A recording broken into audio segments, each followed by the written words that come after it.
लगता है तुम ऐसे नहीं मानोगे। अभी पुलिस को फोन करता हूँ।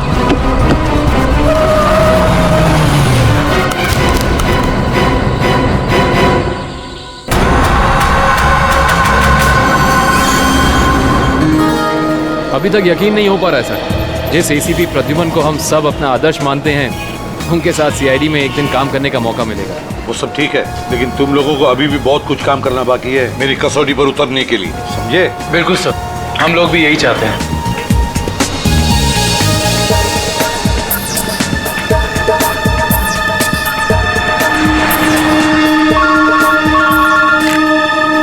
हेलो, एसीपी प्रद्युमन यहाँ। लाश कहाँ पर? ठीक है। क्या हुआ सर? एक लाश मिली है मदोरी बीच पर। बच्चा कहाँ गया? आदमी भी उसके पीछे था। यहाँ ले रख दो। सर कटी लाश, बॉडी जिस तरह से सड़ी है, लगता है मौत 2-3 दिन पहले हुई है। जी सर, खूनी ने खून करके लाश को समंदर में फेंक दिया होगा और फिर इन लहरों के जरिए बहकर लाश। कपड़ों से तो लगता है किसी अच्छे घर का आदमी है। निखिल, जरा मिसिंग पर्सन ब्यूरो में फोन करो और पता लगाओ 2-3 दिन में कितने लोग गायब हुए हैं। हाँ, कौन लोग हैं, कहाँ से गायब हुए, ठीक है? इस शरीर पर जो घाव दिख रहे हैं, ये सारे घाव लगता है वहां पर जो सारे पत्थर है ना, उनकी वजह से हुए हैं।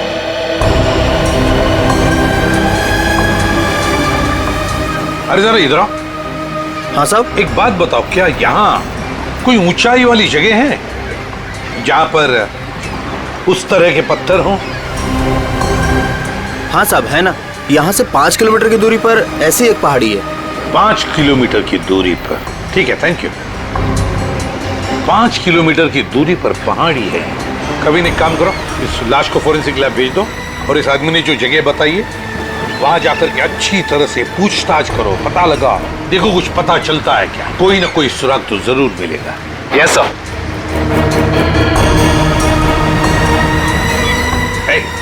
तुम? मैं साहब? हाँ तुम, जरा आज दोपहर को तुम ही थे ना सिप एंड डाइन होटल के बाहर? नहीं तो साहब। नहीं क्या? एक स्कूल जाने वाले बच्चे के पीछे लगे थे तुम?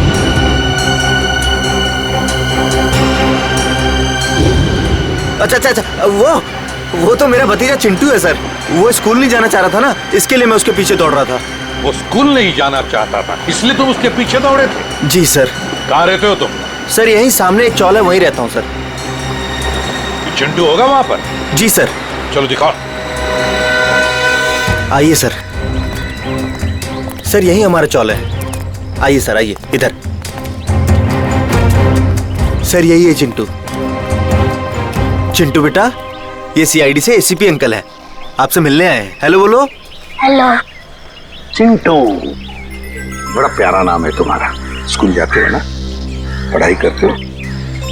अच्छा चिंटू बेटा, एक बात बताओ, तुम्हें क्या क्या पसंद है? तुम्हें मिठाई पसंद है या स्वीट्स पसंद है या चॉकलेट्स पसंद है या बिस्किट पसंद है? क्या पसंद है? चॉकलेट। चॉकलेट पसंद है? अरे बाप रे, अब तो मुसीबत हो गई। अब तुम्हें चॉकलेट कैसे दें? चलो कोई बात नहीं, कुछ जादू करके देखो। आओ मंत्र जादू मंत्र छू मंत्र छू मंत्र छू। आ गया ना चॉकलेट? ये लो चॉकलेट चिंटू के लिए। अच्छा चिंटू, और एक बात बताओ, आज सुबह, मेरा मतलब 1-2 घंटे पहले जब तुम स्कूल जा रहे थे तो तुम एमआई रोड पर भागे जा रहे थे, है ना? क्यों भाग रहे थे? वो सर मैं बता रहा था ना, इसे स्कूल नहीं जाना था। आप जरा चुप रहिए, ये मुझे चिंटू बताएगा, है ना चिंटू? क्यों, तुम स्कूल जाना अच्छा नहीं लगता? ऐसी तो कोई बात नहीं है। नहीं ना, अगर कोई भी परेशानी हो तो मुझे बता देना। लेकिन एक बात कहूँ, स्कूल जाना चाहिए, बहुत पढ़ना चाहिए, बड़ा होना चाहिए और बड़े बनकर अच्छे इंसान भी बनना चाहिए, है ना? और चिंटू, तुम्हें जब भी कभी भी तुम्हारे इस एसीपी अंकल की जरूरत पड़े ना, तो मुझे मेरे इस कार्ड पर फोन करना, मैं तुरंत आ जाऊंगा। मैं चलो, गुड बॉय, बाय बेटा, बाय।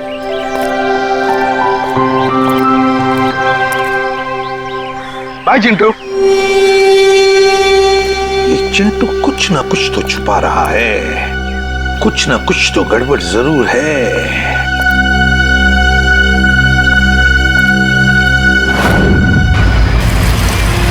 श्रेया गाड़ी रोको, एक सेकंड रुको।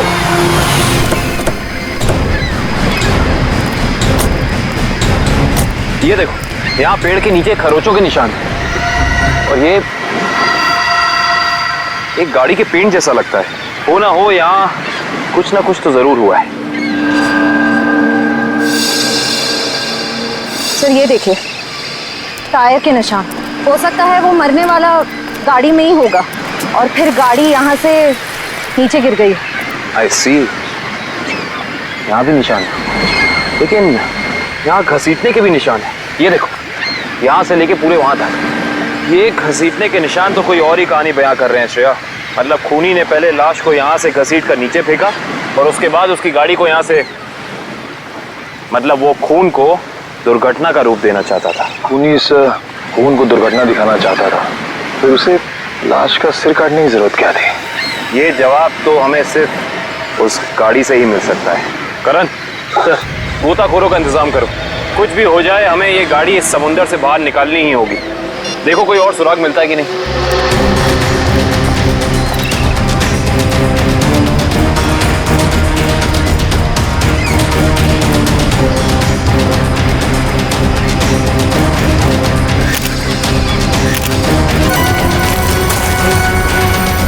सर, आने के सर, वहाँ उस झाड़ी में ये जूता मिला सर। जूता यहाँ पे? ये जूता बहुत महंगा लगता है। सर हो सकता है मरने वाले का हो। सही कह रही हो श्रेया। मतलब जब खूनी लाश को घसीट के नीचे फेंक रहा था, तब यहाँ पेड़ों से अटक के ये जूता नहीं रह गया। सर, खूनी ने एक पूरी की पूरी लाश यहाँ नीचे फेंक दी, उसके बाद एक पूरी की पूरी गाड़ी को भी यहाँ से धकेल दिया। वैसा तो हो नहीं सकता कि किसी ने देखा या सुना ना हो। सही कह रहे हो, पर यहाँ सुना हो। वो देखो चाय वाला, हो सकता है उसने कुछ सुना या देखा। चेक करते हैं।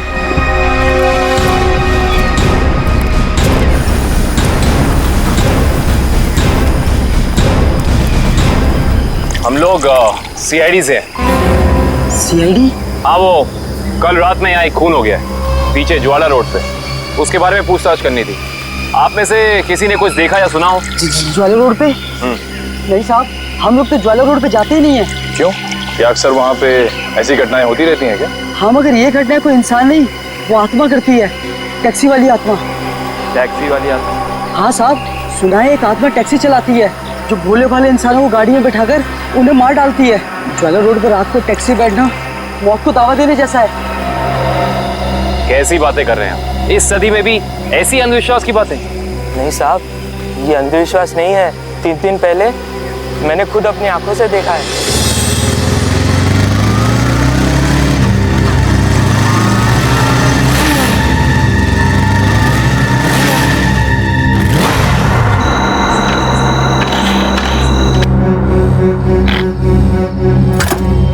अभी तो पेट्रोल भरवाया था, ये क्या हो गया?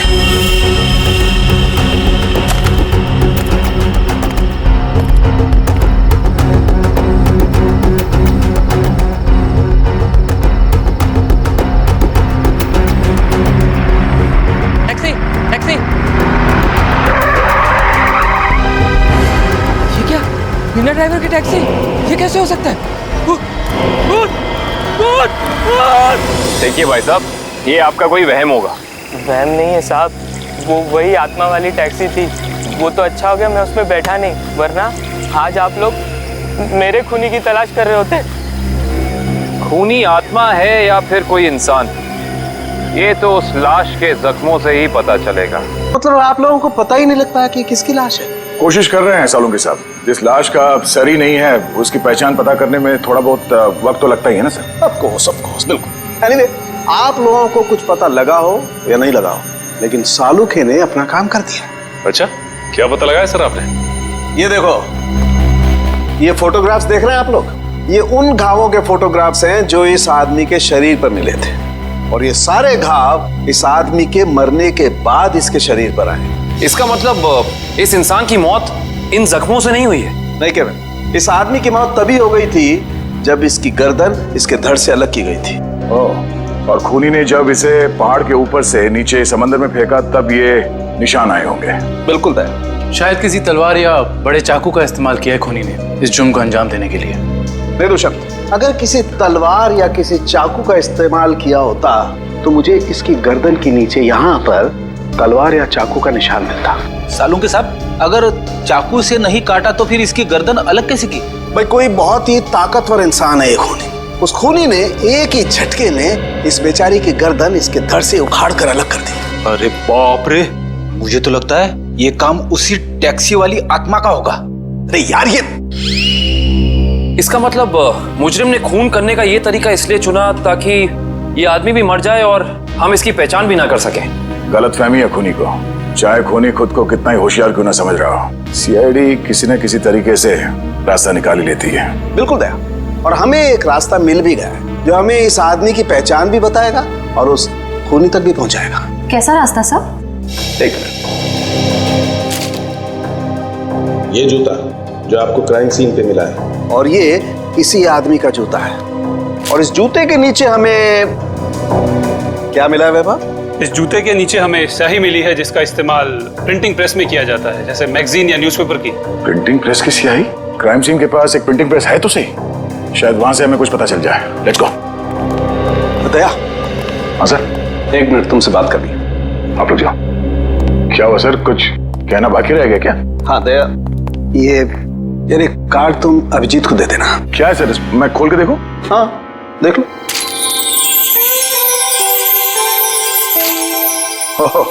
सॉरी का कार्ड? हाँ यार, वो एक्चुअली क्या है, पिछले केस में मैंने अभिजीत को कुछ ज्यादा ही उल्टा सीधा बोल दिया यार, so you know I am feeling. हाँ सर, ये बात तो है। तो कोई नहीं सर, हो जाता है कभी कभी ऐसा। नहीं यार, पर होना नहीं चाहिए। Abhijit is very sweet, you know. तुम यार दे देना, एक कार्ड दे देना। सर ये काम आप खुद क्यों नहीं कर लेते हैं? अरे नहीं यार दया, मैं उसके सामने ये सब बोल नहीं पाऊंगा यार। तुम मेरा इतना सा काम नहीं कर सकते यार दया। नहीं सर, आपका ये काम हो जाएगा। थैंक यू दया। कल तूने टीवी कार की रेस देखी यार? लाल वाली गाड़ी ने एकदम हवा से बातें कर। मुझे काली गाड़ी का ड्राइवर ना बहुत ज्यादा अच्छा लगा। बस 15 सेकंड पहले उसकी गाड़ी बिगड़ती नहीं ना, रेस तो वही जीतता। क्या बात है, लगता है आप लोगों को कार रेसिंग देखने का बहुत शौक है। थोड़ा बहुत है, लेकिन आप लोग कौन है? सीआईडी। सीआईडी? बोलिए सर, हम आपकी क्या मदद कर सकते हैं? आप लोग कोई ब्रोशर वगैरह छपाना चाहते हैं क्या? जी नहीं, ऐसी कोई बात नहीं। हम लोग एक खून के सिलसिले में यहाँ पे आए हैं। खून? हाँ खून। दरअसल हमें यहाँ पास के समंदर में एक लाश मिली है जिसका सर कटा हुआ है। ए बाप रे। जी, और ये उसी लाश का जूता है जिस पर प्रिंटिंग प्रेस में इस्तेमाल होने वाली स्याही लगी है, और ये वही स्याही है जिसका इस्तेमाल आप लोग करते हैं अपनी अखबार छापने के लिए। हमारे यहाँ तो कोई इस तरह का जूता नहीं पहनता सर। पर शायद इस तरह का कोई आदमी आया हो 2-3 दिन पहले जिसने ऐसे जूते पहने हो। कुछ याद है तुम लोगों को? देखो, ध्यान से सोच के बताओ, और ये फोटो को ध्यान से देखो। इस तरह के कपड़े पहने थे उस टाइम, कुछ याद है? शुक्रवार के दिन कुछ लोग आए थे जिन्होंने इस तरह के कपड़े पहने हुए थे। अच्छा, कौन लोग थे? वीबिज कॉर्पोरेट्स करके एक कंपनी है जो हमारी इस प्रिंटिंग प्रेस को खरीदना चाहती है, इसी सिलसिले में। ओह, वीबिज कॉर्पोरेट।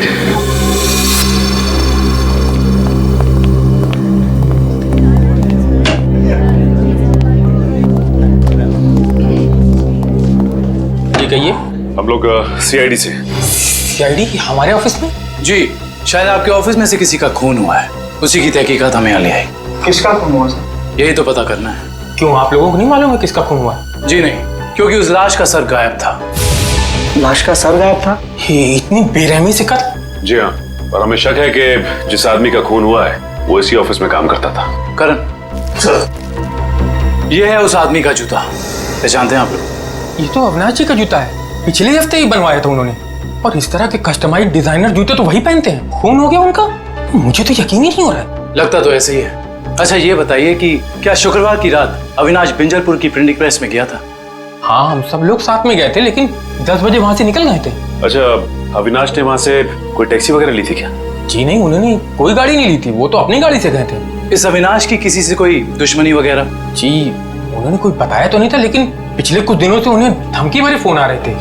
कौन कर रहा था? जी उन्होंने मुझे इसके बारे में कुछ नहीं बताया था, और ना ही पुलिस में कोई कंप्लेन की थी, लेकिन मुझे लगता है ये उसी का काम होगा। ठीक है दिव्या, ये मोबाइल कंपनी में फोन करके पता करो अविनाश की कॉल रिकॉर्ड्स। Yes sir. ये अविनाश रहता कहाँ था? अविनाश जी का घर यही है ना? हाँ हाँ, ऑफिस वालों ने तो यही एड्रेस दिया था।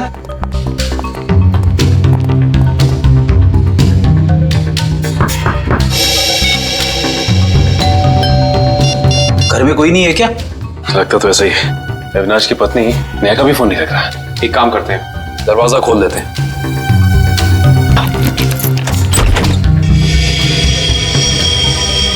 वाकई घर में कोई नहीं है। कहीं ऐसा तो नहीं कि किसी ने नेहा जी को भी? चोर चोर कोई है, पुलिस को फोन करो। रिलैक्स मैडम, हम लोग सीआईडी से। सीआईडी से है तो क्या हुआ? आपको कोई हक नहीं है इस तरह से किसी के घर में घुसने का।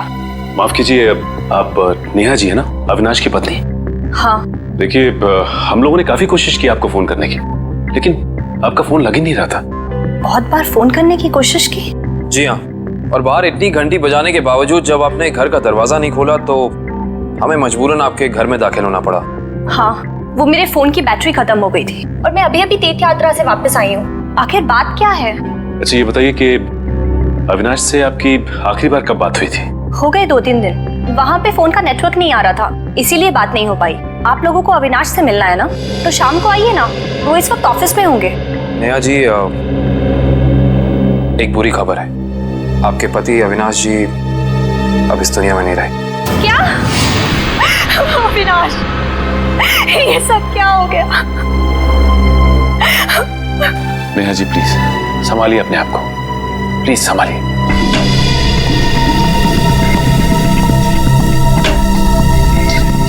नेहा जी, अविनाश जी के ऑफिस वालों ने हमें बताया है कि पिछले कुछ दिनों से उन्हें धमकी भरे फोन आ रहे थे। आपको कुछ पता है इसके बारे में? नहीं, अविनाश ने मुझे इस बारे में कभी कुछ नहीं बताया।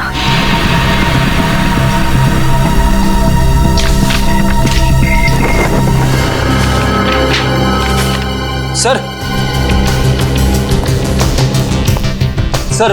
डस्टबिन में से ये कागज मिला है। इस पे कुछ लेटर्स चिपकाए गए हैं। ऐसा लग रहा है जैसे किसी मैगजीन वगैरह से काट के चिपकाए गए हैं। नेहा जी, ये शब्द क्या अविनाश जी ने काट के चिपकाए? नहीं, अविनाश तो मैगजीन कभी पढ़ते ही नहीं थे। तो हो सकता है कि धमकी देने वाले ने ये चिट्ठी लिखी हो। हाँ सचिन, और अपनी लिखावट छिपाने के लिए उसने शब्द चिपकाकर ये चिट्ठी कंप्लीट की है। और लिखा क्या है? अगर मेरी बात नहीं मानी तो अपनी जान से हाथ धो बैठोगे। एक मिनट, बड़ी सफाई से चिपका है। एक मिनट, ये क्या?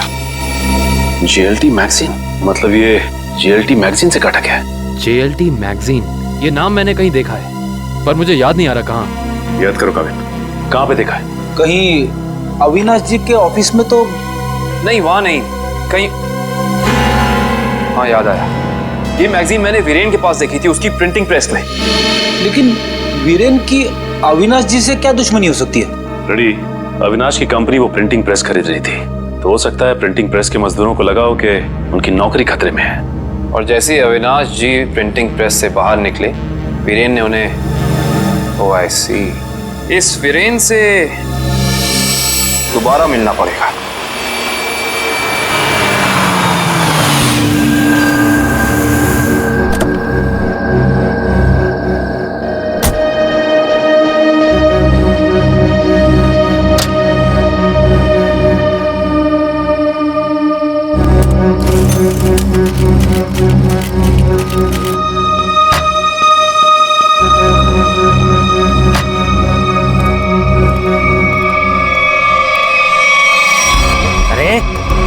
क्या बदतमीजी है? चेहरे पे लाइट क्यों मार रहा है?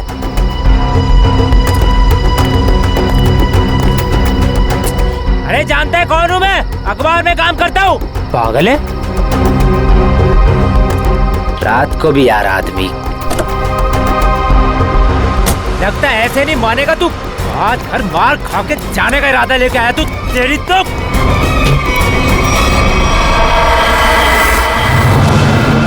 कहाँ भाग गया?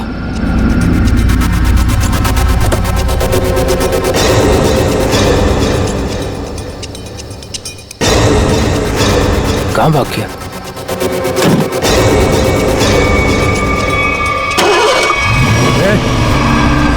टैक्सी में तो कोई नहीं है, लेकिन अपने आप स्टार्ट कैसे हो गई? मेरे ऊपर क्यों चला रहा है? बचाओ, लेके जा यार, रोक ले, मेरे ऊपर रोक ले,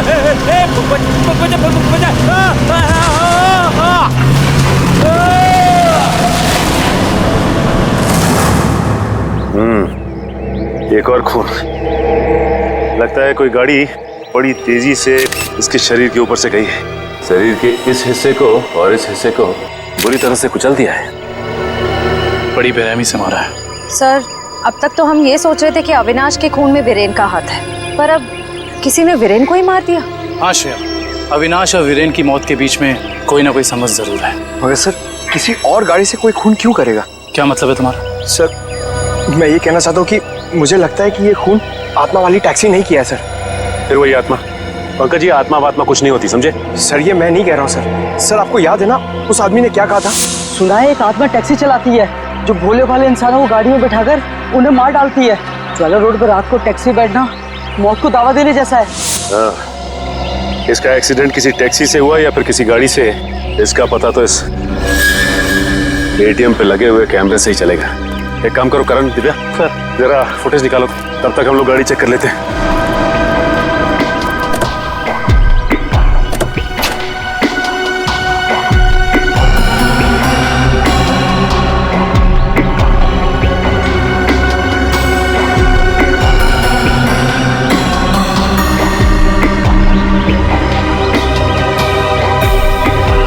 ये क्या है? ये देखो, ये वीरेन किसी जीवन साइकेट्रिक फैसिलिटी में गया था। हो सकता है वीरेन वहाँ किसी साइकेट्रिस्ट से काउंसलिंग वगैरह करवा रहे हो। हो सकता है। Sir, CCTV footage. देखते हैं सीडी में क्या है। एक काम करो, गाड़ी में से लैपटॉप ले आओ।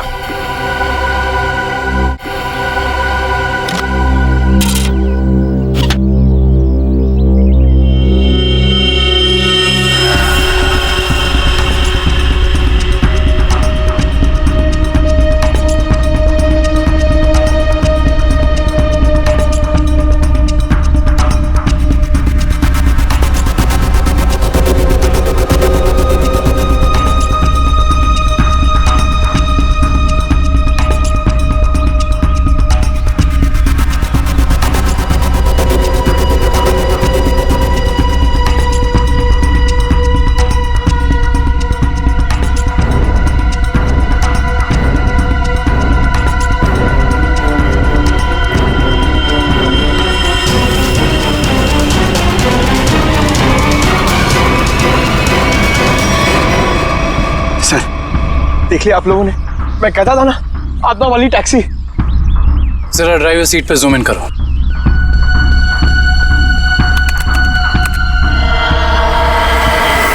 ओह माय गॉड, ये नहीं हो सकता। ड्राइविंग सीट पे तो कोई है ही नहीं।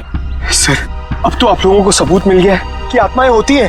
पंकज, ना तो आत्माएं होती हैं और ना ही कोई दूसरी दुनिया। ये कुछ और ही है, कुछ और ही।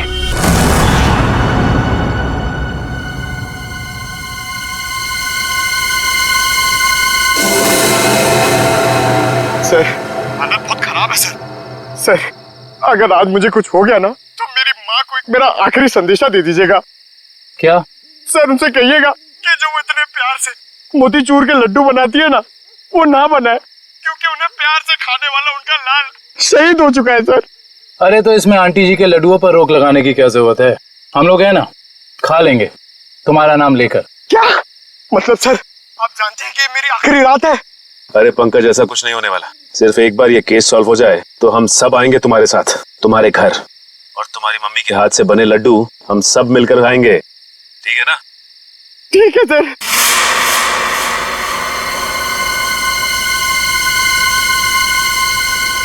पंकज, शायद कोई आ रहा है। हे भगवान!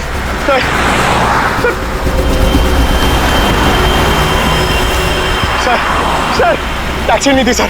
लगता है आज वो टैक्सी छुट्टी पर है। आएगी पंकज, आएगी। सब्र कर, सब्र का फल मीठा होता है। फल इतना भी नहीं मीठा होना चाहिए कि जान ले सर। पंकज, लगता है टैक्सी आ गई। टैक्सी!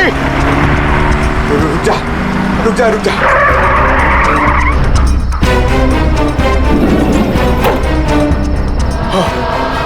थैंक गॉड, इस टैक्सी में ड्राइवर है।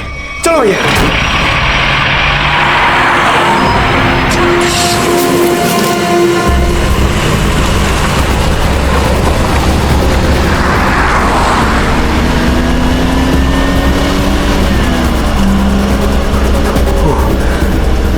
अरे ये क्या है?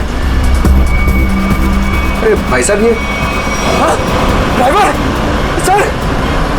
सर, इस गाड़ी में ड्राइवर नहीं है! सर! सर! सर, इस गाड़ी में ड्राइवर नहीं है!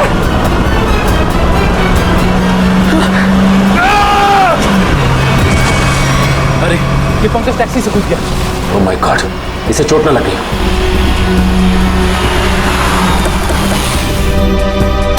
पंकज पंकज पंकज उठो। तुम ठीक हो ना? Pankaj you okay? सॉरी, मैं अपनी जान बचाने के लिए उस टैक्सी से कूद गया सर। मैं ज्यादा देर नहीं बैठ पाया। मगर ऐसा क्या हुआ उस टैक्सी में? सर, उस टैक्सी का ड्राइवर हवा में गायब हो गया सर। उस टैक्सी में कोई ड्राइवर ही नहीं है। अरे पंकज, ऐसा कैसे हो सकता है? ये तुम्हारा वहम तो नहीं है? हा? ये मेरा वहम नहीं है सर। मैं अपनी जान बचाने के लिए कूदा हूँ सर। ये मेरा वहम नहीं है। ड्राइवर ही नहीं है उस टैक्सी में सर। टैक्सी सीधी गई है? हाँ सर, वही गई है। टैक्सी सीधी गई है तो फिर कोई टेंशन नहीं। हमारे साथ ही उस तरफ है। अब तक तो टैक्सी वाला पकड़ा भी गया होगा। It's okay. फ्रेडी और श्रेयत, मैंने तुम्हें कहा था कि निकल्स पॉइंट पे रुको। तुम लोग यहाँ चले आए? ये वहां कोई टैक्सी आई क्या? नहीं तो वहां पे तो कोई टैक्सी नहीं आई। ऐसा कैसे हो सकता है? ये सड़क तो बिल्कुल सीधी है, ना कोई राइट ना कोई लेफ्ट, तो फिर टैक्सी गायब कहाँ हो सकती है? सर, हम पिछले 3 घंटों से वहीं इंतजार कर रहे हैं। वहाँ कोई टैक्सी नहीं आई। सर, कहीं उस ड्राइवर की तरह वो टैक्सी भी तो गायब नहीं हुई? नहीं पंकज, नहीं। ना ही ड्राइवर गायब हुआ है और ना ही कोई टैक्सी। ये जरूर कुछ और ही चक्कर है। हम लोगों की आंख में धूल झोंकने का चक्कर। सर, कहीं ऐसा तो नहीं कि उस टैक्सी वाले ने टैक्सी कहीं छुपा दी हो? नहीं फ्रेडी, ये नहीं हो सकता। ये एक ही रास्ता है और यहाँ पे ना टैक्सी छिपाई जा सकती है और ना गायब हो सकती है। सर, एक चीज तो मैं आपको देना ही भूल गया। ये देखिए सर, ये मुझे सीट के नीचे मिला था टैक्सी में। अविनाश का ड्राइविंग लाइसेंस। इसका मतलब है कि जिस रात अविनाश का खून हुआ उस वक्त उसका ये वॉलेट उसी टैक्सी में छूट गया था। ये क्या? ये तो बिल्कुल वैसा ही पास है जैसे हमें वीरेन की गाड़ी में से मिला था, साइकेट्रिक क्लिनिक का पास। इस वीरेन और अविनाश का कुछ तो संबंध जरूर है उस साइकेट्रिक क्लिनिक से। मगर सर, वो टैक्सी? श्रेया, टैक्सी ऐसे अचानक गायब नहीं हो सकती। एक काम करते हैं, इस रास्ते का चप्पा चप्पा छान मारते हैं, टैक्सी जरूर मिलेगी। चलो देखते हैं कच्चा रास्ता कहाँ जाता है। शायद इसी कच्चे रास्ते पर आकर वो टैक्सी गायब हो गई। हाँ दुष्यंत, तो वैसे भी रास्ता काफी सुनसान है। अरे ये क्या? ये तो डेड एंड है।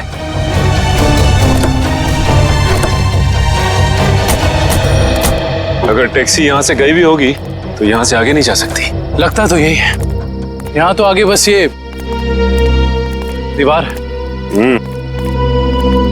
एक मिनट, ये देखो दुष्यंत, टायर के निशान। ये दीवार के पास आके खत्म हो जाते हैं। ये बात तो है। दुष्यंत, इस दीवार के पीछे जरूर कोई ना कोई खुफिया रास्ता है। हो सकता है सचिन, और ये भी हो सकता है कि यहाँ कोई खुफिया बटन या लेवर हो जिससे ये दीवार हट जाए और हमें वो जगह दिख जाए जहाँ वो टैक्सी गई है।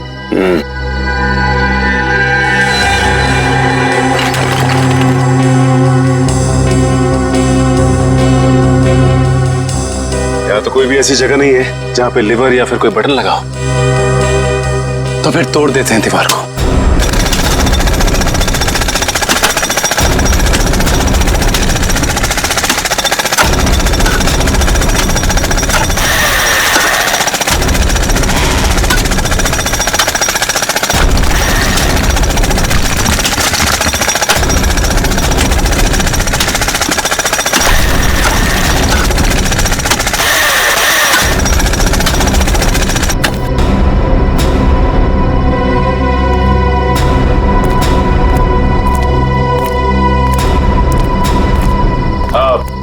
तुम लोग जा सकते हो। Thank you.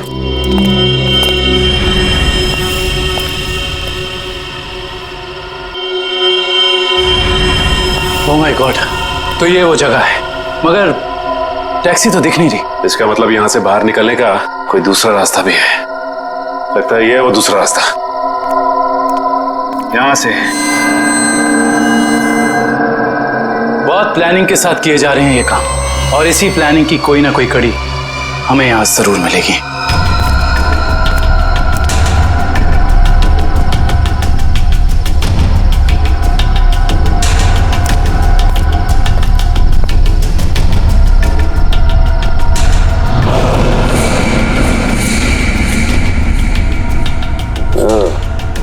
तो ये है रोबोट। ये देखो। ये देखा दुष्यंत, ये है वो रोबोट। लगता है उस आत्मा वाली टैक्सी का ड्राइवर यही है, रिमोट से चलने वाला। हाँ सचिन, और इसी रोबोट के बाजू का इस्तेमाल किया गया होगा अविनाश के सर को उसके शरीर से अलग करने में। एक मिनट, हाँ, इसके हाथ पे यहाँ पे खून भी लगा हुआ है। अब इससे पहले कि ये खूनी अपना अगला मर्डर प्लान करे, पकड़ना होगा उसे। दोनों की मौत हो गई है। इन दोनों की मौत हो गई? जी हाँ, इन दोनों को किसी ने मार डाला है। डॉक्टर साहब, आप ये बताएंगे कि ये दोनों आपकी क्लिनिक में कुछ दिन पहले आए थे क्या? हाँ, हमारे क्लिनिक में एक मरीज है रीचा, उसी से मिलने आए थे। दोनों अकेले आए थे या साथ साथ? साथ आए थे। कह रहे थे कि दोनों दोस्त हैं और रीचा से उनकी पुरानी दोस्ती है। ओह, दोनों दोस्त थे। तो फिर वीरेन ने अविनाश का जूता कैसे नहीं पहचाना? इसका मतलब ये वीरेन हमसे कुछ छुपा रहा था। अच्छा, ये रीचा से मिल सकते हैं हम? हाँ, आप जरूर मिल सकते हैं, लेकिन एक बात है, बहुत मुश्किल से रीचा की हालत में सुधार आया है, तो आप उससे कोई ऐसा सवाल ना पूछिएगा जिससे वो परेशान हो जाए। आप चिंता ना कीजिए, हम समझ सकते हैं। करण, इशिता, तुम दोनों यहीं रुको, हम रीचा से मिलकर आते हैं। आइए।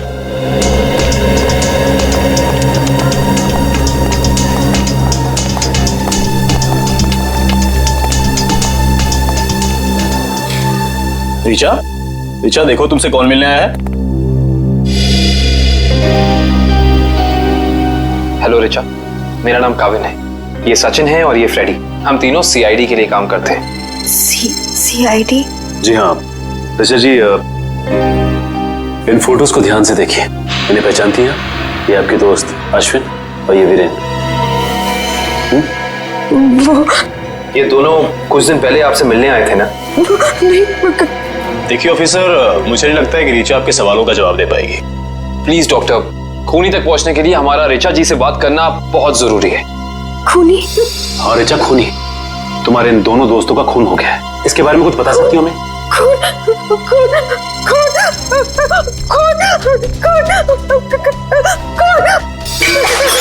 ये क्या बकवास है? वो लड़की इस कमरे की चार दीवारी से बाहर नहीं निकलती, आप उसे खून के बारे में सवाल कर रहे हैं? Richa, come down. Nurse, P7129 injection जल्दी लो, जल्दी लो इंजेक्शन। Richa, come down.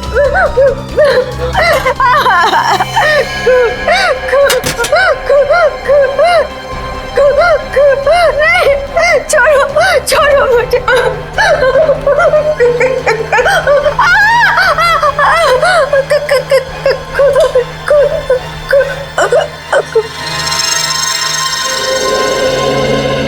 माफ कीजिएगा डॉक्टर साहब, हमारा ऐसा कोई इरादा नहीं था।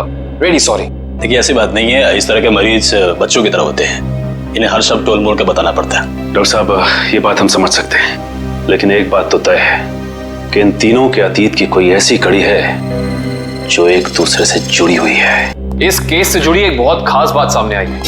कैसी बात?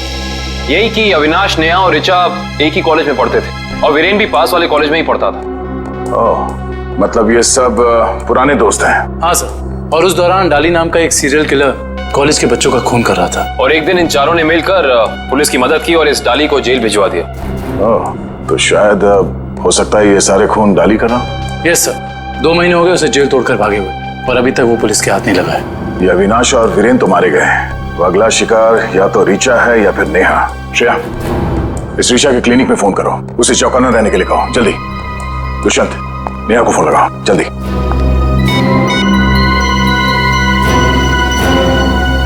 नहीं सर, नेहा फोन नहीं उठा रही। नेहा फोन नहीं उठा रही? कहीं ये खूनी नेहा तक पहुंच तो नहीं गया? देखिए, आपको कुछ गलतफहमी हुई है, मुझे छोड़ दीजिए। देखिए, मुझे मत मारिए, मैंने आपका क्या बिगाड़ा है? क्या बिगाड़ा है? मेरे पति का खून कर दिया, मुझे विधवा बना दिया और पूछते हो कि क्या बिगाड़ा है? देखिए मैं ऐसा क्यों करूंगा भला? ज्यादा भोले बनने की कोशिश मत करो, मैं सब जानती हूँ। तुम अपने पापा की मौत का बदला लेने के लिए आत्मा बनने का ड्रामा कर रहे हो। इसका मतलब मेरे पापा को तुम लोगों ने मारा है? हाँ, और अब तुम भी अपनी आखिरी सांसें यही लोगे। चलो बाप बेटे का मिलन करवा दूं। मिलन तो अब तुम्हारा होगा। आप नेहा जी है ना, अविनाश की पत्नी? हाँ। जेल की सलाखों और फांसी के फंदे के साथ।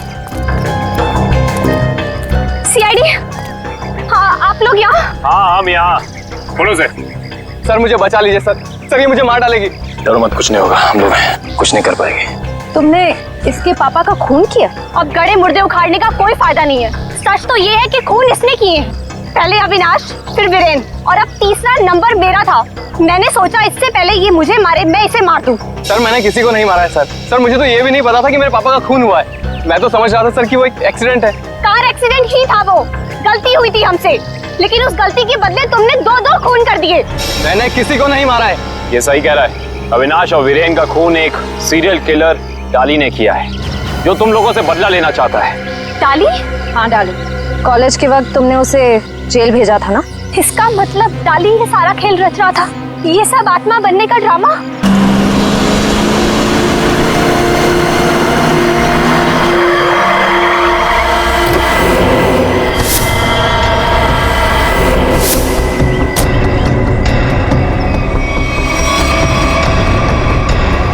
पापा आप, ये कैसे हो सकता है? वो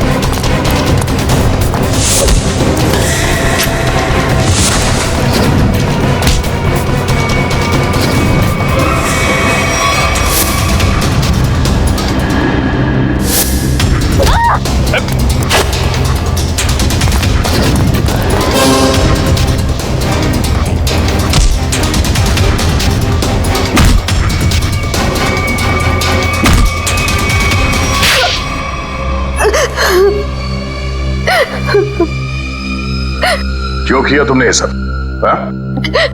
सर 4 साल पहले हमारी ग्रेजुएशन पार्टी की रात अविनाश ने बहुत शराब पी रखी थी। मेरे लाख मना करने के बाद भी वो नहीं माना, लेकिन फिर भी उसने जिद की कि वो ड्राइवर सीट पर बैठेगा, और वो बैठ गया। उसके बाद जो हुआ, उस हादसे ने मेरी जिंदगी को झंझोड़ कर रख दिया।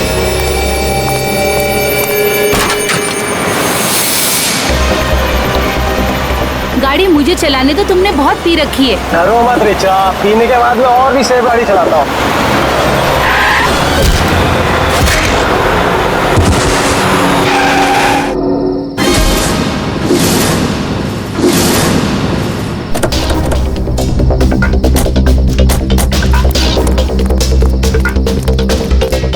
ओह माय गॉड, ये क्या किया तुमने? ये कैसे हुआ? ये तो मर गया।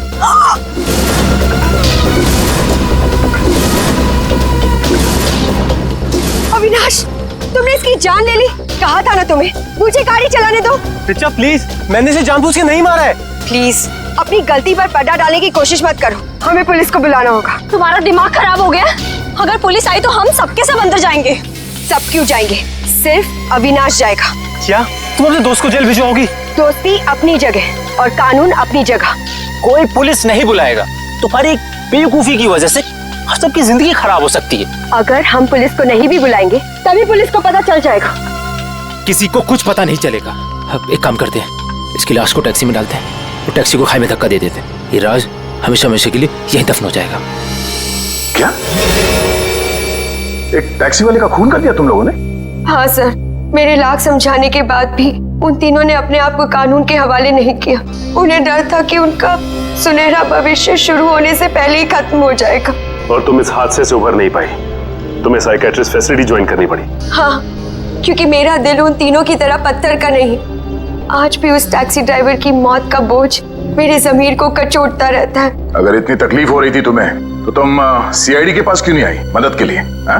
मैं आना चाहती थी, मगर जब मैं नेहा के पास गई तो इन तीनों ने मुझे धमकी दी कि अगर मैं आप लोगों के पास आई तो वो लोग मुझे भी मार डालेंगे। अच्छा, तब भी तुमने सीआईडी के पास आना ठीक नहीं समझा?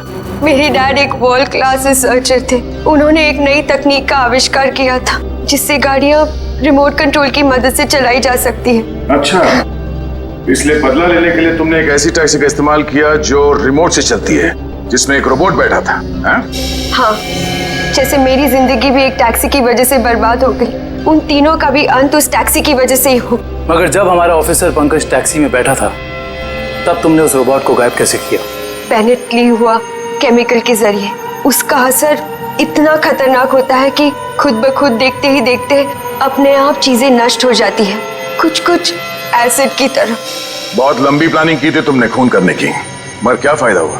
हाँ? पकड़ी गई ना। अगर पहले सीआईडी के पास आती मदद के लिए तो शायद तुम्हें फांसी नहीं होती। क्या भाई, कुछ पता चला? सर, उस बच्चे चिंटू के बारे में सब कुछ पता चल गया है। क्या? उसके माँ बाप गांव में रहते हैं, लेकिन बेहतर पढ़ाई के लिए उसके माँ बाप ने उसके चाचा के घर शहर भेज दिया। लेकिन पैसे के लालच में इस चाचा ने उस बच्चे से बाल मजदूरी कराना शुरू कर दिया। चाचा चिंटू से बाल मजदूरी करवाता है? बाल मजदूरी? तो फिर ऐसे चाचा की एक ही जगह हो सकती है, एक ही जगह